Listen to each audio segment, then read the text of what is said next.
ಇದು ಪ್ರತಿಯೊಬ್ಬ ಪೋಷಕರು ನೋಡಲೇಬೇಕಾಗಿರೋ ಸ್ಟೋರಿ.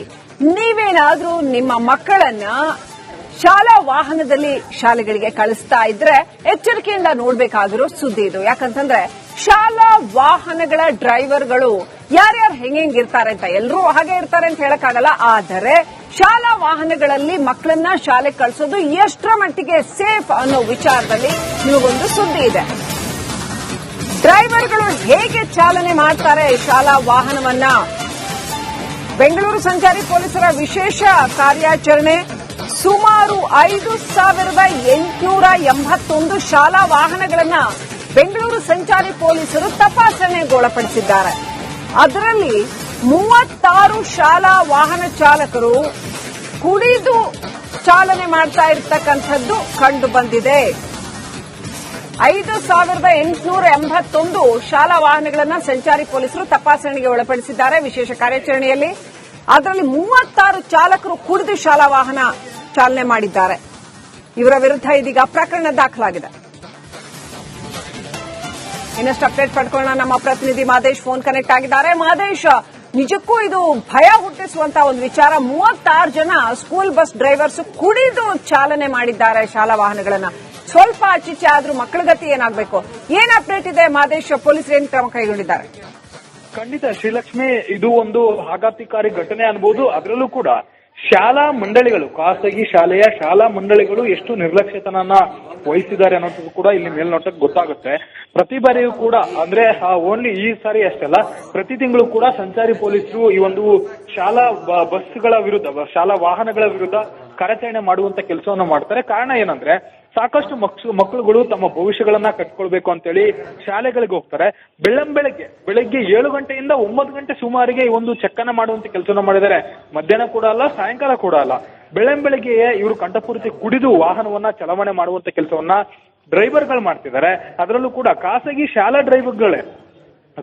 ಶಾಲಾ ವಾಹನಗಳ ಡ್ರೈವರ್ಗಳು ಈ ರೀತಿಯಾಗಿ ಒಂದಷ್ಟು ನಿರ್ಲಕ್ಷ್ಯಗಳನ್ನ ಮಾಡ್ತಿದ್ದಾರೆ. ಎಲ್ಲೋ ಒಂದು ಕಡೆ ಹೆಚ್ಚು ಕಮ್ಮಿಯಾಗಿ ಅಪಘಾತ ಏನಾದ್ರೂ ಸಂಭವಿಸಿದ್ರೆ ಆ ಒಂದು ಬಸ್ಗಳಲ್ಲಿ ಇರುವಂತಹ 100 ಜನ ಮಕ್ಕಳ ಜೀವ ಅಪಾಯದಲ್ಲಿ ಸಿಲುಕುತ್ತೆ ಅನ್ನುವಂಥದ್ದರ ಒಂದು ಕನಿಷ್ಠ ಜ್ಞಾನವೂ ಕೂಡ ಇಲ್ಲದೆ ಅವರು ವಾಹನವನ್ನ ಚಲಾವಣೆ ಮಾಡ್ತಿದ್ದಾರೆ. ಅತಿಯಾದಂತ ನಿರ್ಲಕ್ಷ್ಯ ಇದು. ಇಷ್ಟೆಲ್ಲ ನಿರ್ಲಕ್ಷ್ಯ ಆಗ್ತಿದ್ರೂ ಕೂಡ ಶಾಲಾ ಮಂಡಳಿಗಳು ಮಾತ್ರ ಅವರ ವಿರುದ್ಧ ಸೂಕ್ತ ಕ್ರಮವನ್ನ ಕೈಗೊಳ್ಳೋದಿಲ್ಲ. ಕೆಲಸದಿಂದ ಕಿತ್ತಾಕ್ತಿವಿ ಅಂತ ಹೇಳಿ ವಾರನಾದ್ರೂ ಮಾಡಿದ್ರೆ ಅಟ್ಲೀಸ್ಟ್ ಅವರು ಕೆಲಸವನ್ನ ಉಳಿಸಿಕೊಳ್ಳುವಂತ ಭಯದಿಂದ ಆದ್ರೂ ಕುಡಿಯದೆ ಚಾಲನೆಯನ್ನ ಮಾಡುವಂತ ಕೆಲಸಕ್ಕೆ ಮುಂದಾಗ್ತಾರೆ. ಆದ್ರೆ ಶಾಲಾ ಮಂಡಳಿಗಳು ಎಲ್ಲೋ ಒಂದ್ ಕಡೆ ನಿರ್ಲಕ್ಷ್ಯ ವಹಿಸ್ತಿದ್ದಾರೆ ಅನ್ನುವಂಥದ್ದು ಈಗಿನಿಂದಲೂ ಕೂಡ, ಈ ಮುಂಚೆಯಿಂದಲೂ ಕೂಡ ಒಂದು ಆರೋಪಗಳು ಕೇಳಿ ಬರ್ತಿದೆ. ಆ ಒಂದು ವಿಚಾರಕ್ಕೆ ಸಂಬಂಧಪಟ್ಟಂತೆ ಕೂಡ ಪೊಲೀಸರು ಆಯಾ ಶಾಲಾ ಮಂಡಳಿಗಳಿಗೆ ಒಂದಷ್ಟು ಪತ್ರಗಳನ್ನ ಬರ್ತಿದ್ದಾರೆ. ಜೊತೆಗೆ ಆರ್ಟಿಒ ಅಧಿಕಾರಿಗಳಿಗೂ ಕೂಡ ಅವರ ಈಗಾಗಲೇ 36 ಜನ ಡ್ರೈವರ್ಗಳೇನು ಕುಡಿದು ವಾಹನವನ್ನ ಓಡಿಸಿದ್ದಾರೆ ಅವರ ಲೈಸೆನ್ಸ್ ಅನ್ನ ರದ್ದು ಮಾಡ್ಬೇಕಂತ ಹೇಳಿ ಈಗ ಒಂದಷ್ಟು ಪತ್ರವನ್ನ ಬರೆಯುವಂತ ಕೆಲಸವನ್ನ ಪೊಲೀಸರು ಮಾಡಿದ್ದಾರೆ.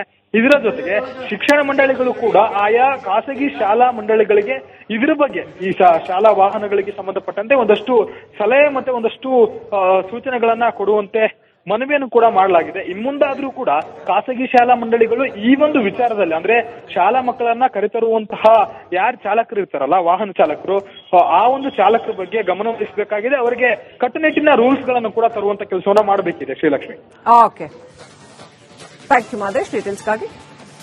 ಇದು ಪ್ರತಿಯೊಬ್ಬ ಪೋಷಕರು ನೋಡಲೇಬೇಕಾಗಿರೋ ಸ್ಟೋರಿ. ನೀವೇನಾದ್ರೂ ನಿಮ್ಮ ಮಕ್ಕಳನ್ನ ಶಾಲಾ ವಾಹನದಲ್ಲಿ ಶಾಲೆಗಳಿಗೆ ಕಳಿಸ್ತಾ ಇದ್ರೆ ಎಚ್ಚರಿಕೆಯಿಂದ ನೋಡಬೇಕಾಗಿರೋ ಸುದ್ದಿ ಇದು. ಯಾಕಂತಂದ್ರೆ ಶಾಲಾ ವಾಹನಗಳ ಡ್ರೈವರ್ಗಳು ಯಾರ್ಯಾರು ಹೆಂಗಿರ್ತಾರೆ ಅಂತ ಎಲ್ಲರೂ ಹಾಗೆ ಇರ್ತಾರೆ ಅಂತ ಹೇಳಕ್ಕಾಗಲ್ಲ. ಆದರೆ ಶಾಲಾ ವಾಹನಗಳಲ್ಲಿ ಮಕ್ಕಳನ್ನ ಶಾಲೆಗೆ ಕಳಿಸೋದು ಎಷ್ಟರ ಮಟ್ಟಿಗೆ ಸೇಫ್ ಅನ್ನೋ ವಿಚಾರದಲ್ಲಿ ನಿಮಗೊಂದು ಸುದ್ದಿ ಇದೆ. ಡ್ರೈವರ್ಗಳು ಹೇಗೆ ಚಾಲನೆ ಮಾಡ್ತಾರೆ ಶಾಲಾ ವಾಹನವನ್ನ? ಬೆಂಗಳೂರು ಸಂಚಾರಿ ಪೊಲೀಸರ ವಿಶೇಷ ಕಾರ್ಯಾಚರಣೆ. ಸುಮಾರು 5,881 ಶಾಲಾ ವಾಹನಗಳನ್ನ ಬೆಂಗಳೂರು ಸಂಚಾರಿ ಪೊಲೀಸರು ತಪಾಸಣೆಗೊಳಪಡಿಸಿದ್ದಾರೆ. ಅದರಲ್ಲಿ 36 ಶಾಲಾ ವಾಹನ ಚಾಲಕರು ಕುಡಿದು ಚಾಲನೆ ಮಾಡ್ತಾ ಇರತಕ್ಕಂಥದ್ದು ಕಂಡು ಬಂದಿದೆ. 5,881 ಶಾಲಾ ವಾಹನಗಳನ್ನ ಸಂಚಾರಿ ಪೊಲೀಸರು ತಪಾಸಣೆಗೆ ಒಳಪಡಿಸಿದ್ದಾರೆ ವಿಶೇಷ ಕಾರ್ಯಾಚರಣೆಯಲ್ಲಿ. ಅದರಲ್ಲಿ 36 ಚಾಲಕರು ಕುಡಿದು ಶಾಲಾ ವಾಹನ ಚಾಲನೆ ಮಾಡಿದ್ದಾರೆ. ಇವರ ವಿರುದ್ಧ ಇದೀಗ ಪ್ರಕರಣ ದಾಖಲಾಗಿದೆ. ಇನ್ನಷ್ಟು ಅಪ್ಡೇಟ್ ಪಡ್ಕೊಳ್ಳೋಣ. ನಮ್ಮ ಪ್ರತಿನಿಧಿ ಮಾದೇಶ್ ಫೋನ್ ಕನೆಕ್ಟ್ ಆಗಿದ್ದಾರೆ. ಮಾದೇಶ್, ನಿಜಕ್ಕೂ ಇದು ಭಯ ಹುಟ್ಟಿಸುವಂತ ಒಂದು ವಿಚಾರ. 36 ಜನ ಸ್ಕೂಲ್ ಬಸ್ ಡ್ರೈವರ್ಸ್ ಕುಡಿದು ಚಾಲನೆ ಮಾಡಿದ್ದಾರೆ ಶಾಲಾ ವಾಹನಗಳನ್ನ. ಸ್ವಲ್ಪ ಆಚೀಚೆ ಆದ್ರೂ ಮಕ್ಕಳ ಗತಿ ಏನಾಗಬೇಕು? ಏನ್ ಅಪ್ಡೇಟ್ ಇದೆ ಮಾದೇಶ್? ಪೊಲೀಸರು ಏನ್ ಕ್ರಮ ಕೈಗೊಂಡಿದ್ದಾರೆ? ಖಂಡಿತ ಶ್ರೀಲಕ್ಷ್ಮಿ, ಇದು ಒಂದು ಆಘಾತಕಾರಿ ಘಟನೆ ಅನ್ಬೋದು. ಅದರಲ್ಲೂ ಕೂಡ ಶಾಲಾ ಮಂಡಳಿಗಳು, ಖಾಸಗಿ ಶಾಲೆಯ ಶಾಲಾ ಮಂಡಳಿಗಳು ಎಷ್ಟು ನಿರ್ಲಕ್ಷ್ಯತನನ್ನ ವಹಿಸಿದ್ದಾರೆ ಅನ್ನೋದು ಕೂಡ ಇಲ್ಲಿ ಮೇಲ್ನೋಟಕ್ಕೆ ಗೊತ್ತಾಗುತ್ತೆ. ಪ್ರತಿ ಬಾರಿಯೂ ಕೂಡ ಅಂದ್ರೆ ಓನ್ಲಿ ಈ ಸಾರಿ ಅಷ್ಟಲ್ಲ, ಪ್ರತಿ ತಿಂಗಳು ಕೂಡ ಸಂಚಾರಿ ಪೊಲೀಸರು ಈ ಒಂದು ಶಾಲಾ ಬಸ್ಗಳ ವಿರುದ್ಧ, ಶಾಲಾ ವಾಹನಗಳ ವಿರುದ್ಧ ಕಾರ್ಯಾಚರಣೆ ಮಾಡುವಂತ ಕೆಲಸವನ್ನು ಮಾಡ್ತಾರೆ. ಕಾರಣ ಏನಂದ್ರೆ, ಸಾಕಷ್ಟು ಮಕ್ಕಳುಗಳು ತಮ್ಮ ಭವಿಷ್ಯಗಳನ್ನ ಕಟ್ಕೊಳ್ಬೇಕು ಅಂತೇಳಿ ಶಾಲೆಗಳಿಗೆ ಹೋಗ್ತಾರೆ. ಬೆಳಗ್ಗೆ 7 ಗಂಟೆಯಿಂದ 9 ಗಂಟೆ ಸುಮಾರಿಗೆ ಈ ಒಂದು ಚೆಕ್ಕನ್ನ ಮಾಡುವಂತ ಕೆಲಸವನ್ನು ಮಾಡಿದ್ದಾರೆ. ಮಧ್ಯಾಹ್ನ ಕೂಡ ಅಲ್ಲ, ಸಾಯಂಕಾಲ ಕೂಡ ಅಲ್ಲ, ಬೆಳಗ್ಗೆ ಇವರು ಕಂಠಪೂರ್ತಿ ಕುಡಿದು ವಾಹನವನ್ನ ಚಲಾವಣೆ ಮಾಡುವಂತ ಕೆಲಸವನ್ನ ಡ್ರೈವರ್ಗಳು ಮಾಡ್ತಿದ್ದಾರೆ. ಅದರಲ್ಲೂ ಕೂಡ ಖಾಸಗಿ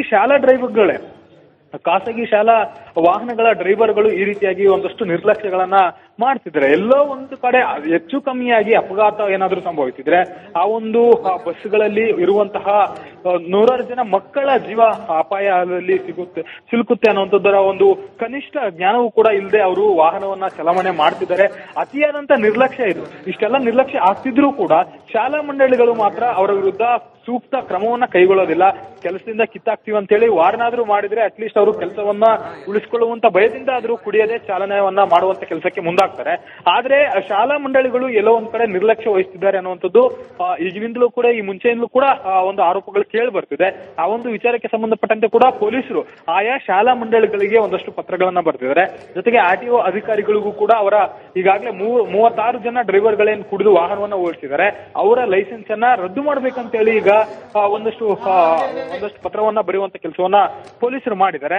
ಇದರ ಜೊತೆಗೆ ಶಿಕ್ಷಣ ಮಂಡಳಿಗಳು ಕೂಡ ಆಯಾ ಖಾಸಗಿ ಶಾಲಾ ಮಂಡಳಿಗಳಿಗೆ ಇದರ ಬಗ್ಗೆ, ಈ ಶಾಲಾ ವಾಹನಗಳಿಗೆ ಸಂಬಂಧಪಟ್ಟಂತೆ ಒಂದಷ್ಟು ಸಲಹೆ ಮತ್ತೆ ಒಂದಷ್ಟು ಸೂಚನೆಗಳನ್ನ ಕೊಡುವಂತೆ ಮನವಿಯನ್ನು ಕೂಡ ಮಾಡಲಾಗಿದೆ. ಇನ್ಮುಂದಾದ್ರೂ ಕೂಡ ಖಾಸಗಿ ಶಾಲಾ ಮಂಡಳಿಗಳು ಈ ಒಂದು ವಿಚಾರದಲ್ಲಿ, ಅಂದ್ರೆ ಶಾಲಾ ಮಕ್ಕಳನ್ನ ಕರೆತರುವಂತಹ ಯಾರು ಚಾಲಕರು ಇರ್ತಾರಲ್ಲ, ವಾಹನ ಚಾಲಕರು, ಆ ಒಂದು ಚಾಲಕರ ಬಗ್ಗೆ ಗಮನ ವಹಿಸಬೇಕಾಗಿದೆ. ಅವರಿಗೆ ಕಟ್ಟುನಿಟ್ಟಿನ ರೂಲ್ಸ್ ಗಳನ್ನು ಕೂಡ ತರುವಂತ ಕೆಲಸವನ್ನ ಮಾಡಬೇಕಿದೆ. Srilakshmi, okay, thank you Madesh ಡೀಟೇಲ್ಸ್ಗಾಗಿ.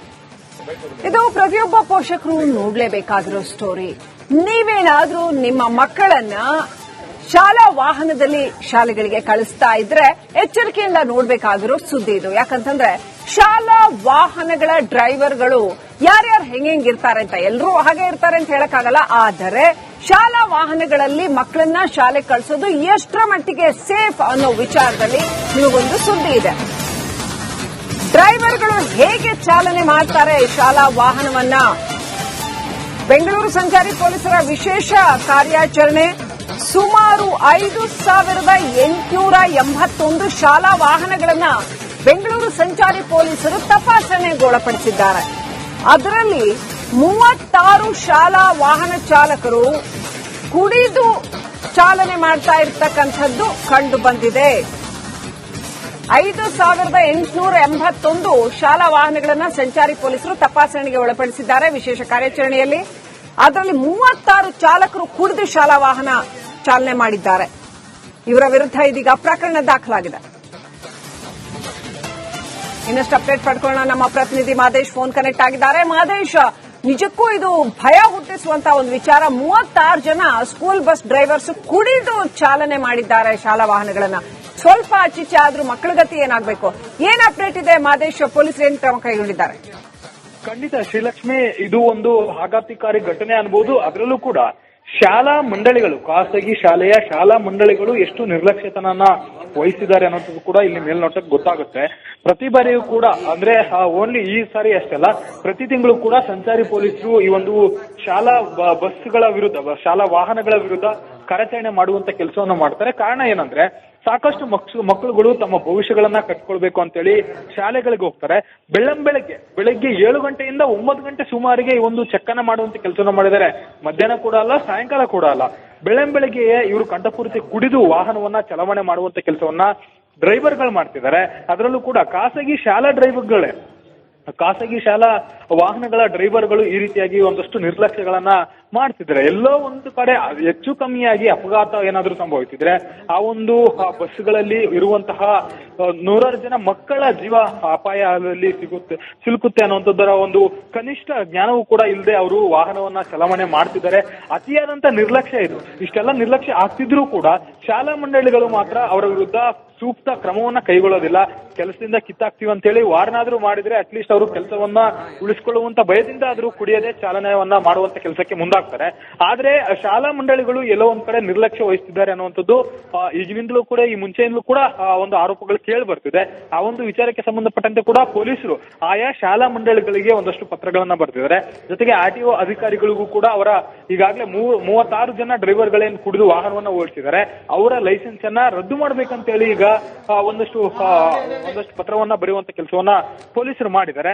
ಇದರ ಜೊತೆಗೆ ಶಿಕ್ಷಣ ಮಂಡಳಿಗಳು ಕೂಡ ಆಯಾ ಖಾಸಗಿ ಶಾಲಾ ಮಂಡಳಿಗಳಿಗೆ ಇದರ ಬಗ್ಗೆ ಈ ಶಾಲಾ ವಾಹನಗಳಿಗೆ ಸಂಬಂಧಪಟ್ಟಂತೆ ಒಂದಷ್ಟು ಸಲಹೆ ಮತ್ತೆ ಒಂದಷ್ಟು ಸೂಚನೆಗಳನ್ನ ಕೊಡುವಂತೆ ಮನವಿಯನ್ನು ಕೂಡ ಮಾಡಲಾಗಿದೆ. ಇನ್ಮುಂದಾದ್ರೂ ಕೂಡ ಖಾಸಗಿ ಶಾಲಾ ಮಂಡಳಿಗಳು ಈ ಒಂದು ವಿಚಾರದಲ್ಲಿ ಅಂದ್ರೆ ಶಾಲಾ ಮಕ್ಕಳನ್ನ ಕರೆತರುವಂತಹ ಯಾರು ಚಾಲಕರು ಇರ್ತಾರಲ್ಲ ವಾಹನ ಚಾಲಕರು ಆ ಒಂದು ಚಾಲಕರ ಬಗ್ಗೆ ಗಮನ ವಹಿಸಬೇಕಾಗಿದೆ. ಅವರಿಗೆ ಕಟ್ಟುನಿಟ್ಟಿನ ರೂಲ್ಸ್ ಗಳನ್ನು ಕೂಡ ತರುವಂತ ಕೆಲಸವನ್ನ ಮಾಡಬೇಕಿದೆ. Srilakshmi. Okay, thank you Madesh ಡೀಟೇಲ್ಸ್ಗಾಗಿ.